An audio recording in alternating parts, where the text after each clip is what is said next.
Така, да видим сега какво става. Пак съм Красимир Николов, пак съм аз. Здрасти, пак съм аз. И този път няма съм толкова дълъг, защото хората не искат да гледат дълги видеа. Ме е скучно. Какво искам да кажа, че много неща се събраха напоследък за господин Милков.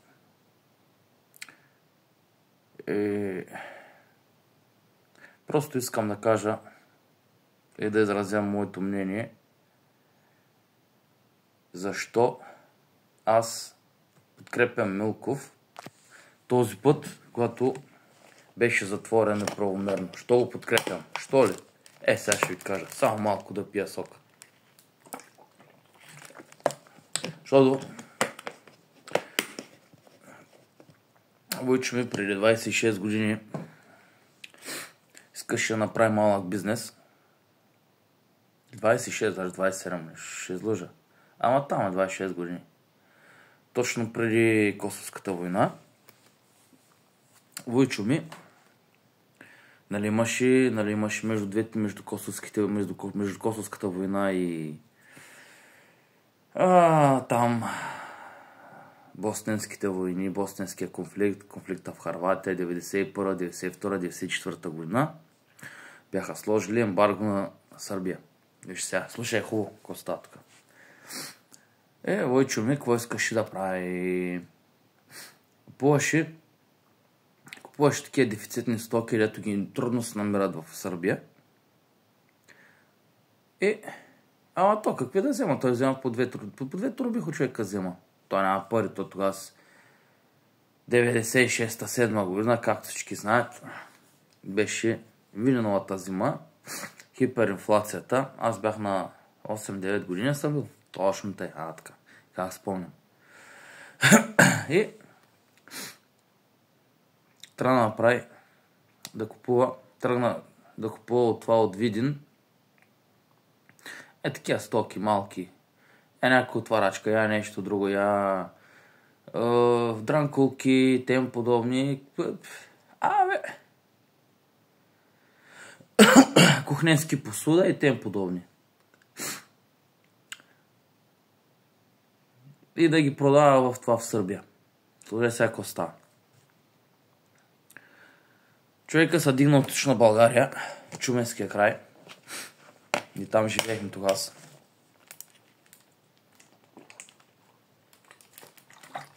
Дигна с колата си. С 3 турби там. Такива обикновени от те големите от Лидъла.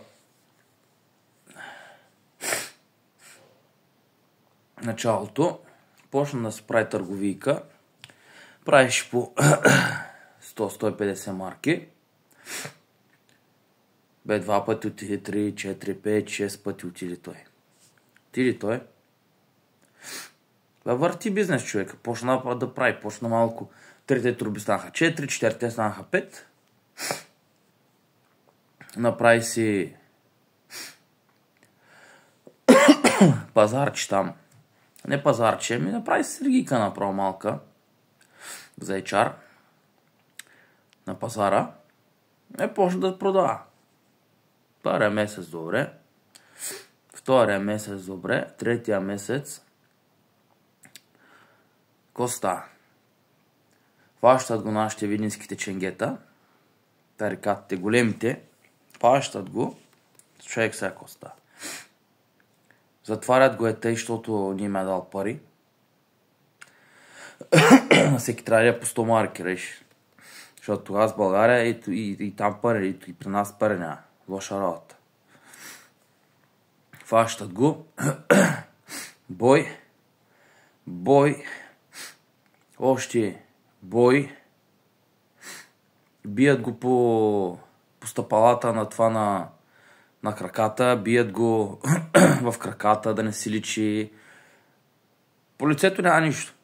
Всичко е окей. Чупят му 2-3 ребра. 4 ребра бяха в чупили. Точно тъй. Сорче съм малко полен. И един път разказваше той Кай, ще пускаме. Той човека се радва. Не вика, ще пускаме, вика. Къде вика, бе? В Дунава ще пускаме, вика, няма как. Ти вика ни дари пари, се правиш на тежкар на ербаб, няма да ни дадеш пари.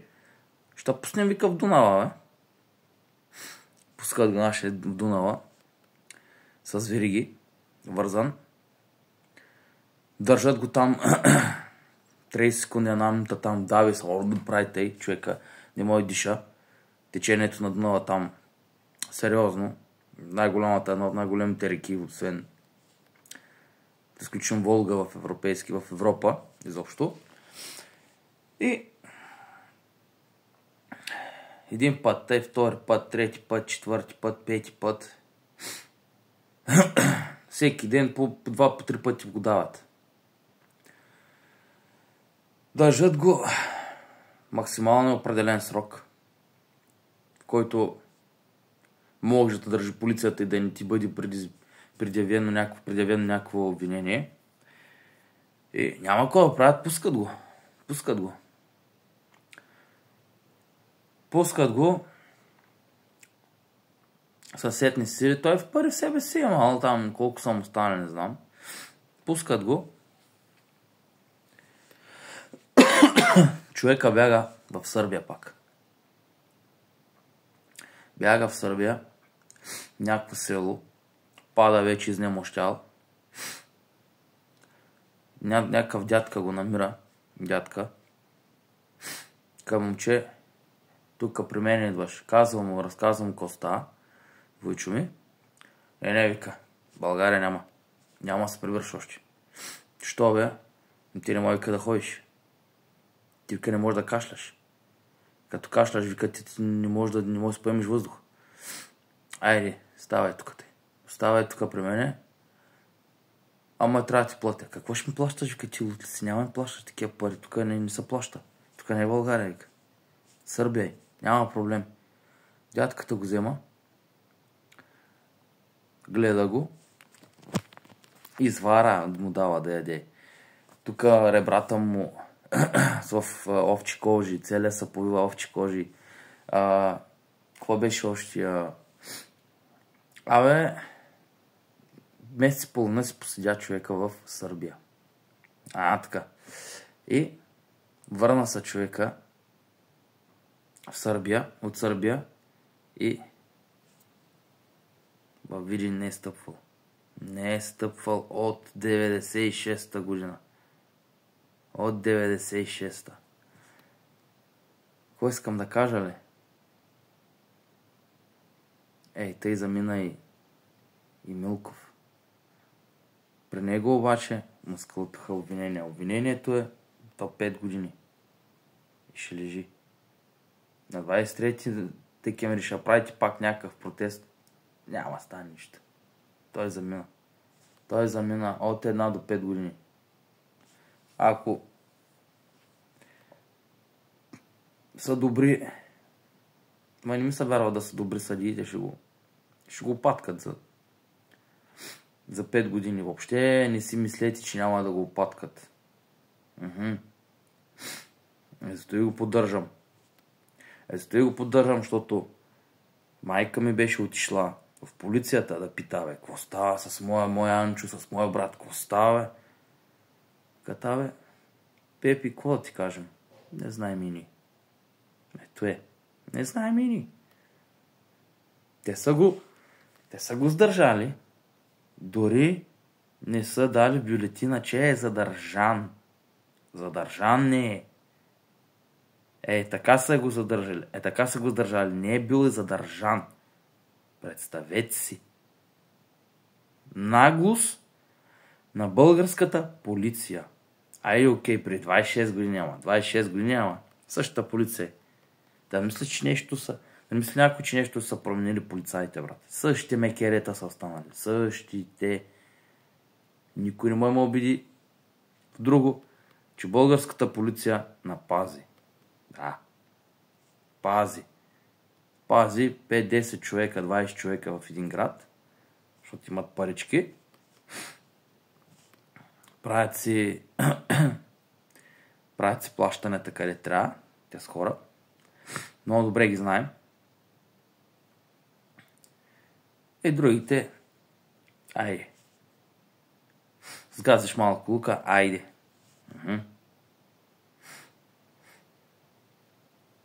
То е от мене. Ако има нещо, извинявам се, че наричам хората мърши, ама не са търпито и нещо 35 години. Помислете си хубаво, защото вие живеете в България. Аз в България не живея. Айде, да сте ми живи и здрави и да ва пази нашата родна полиция.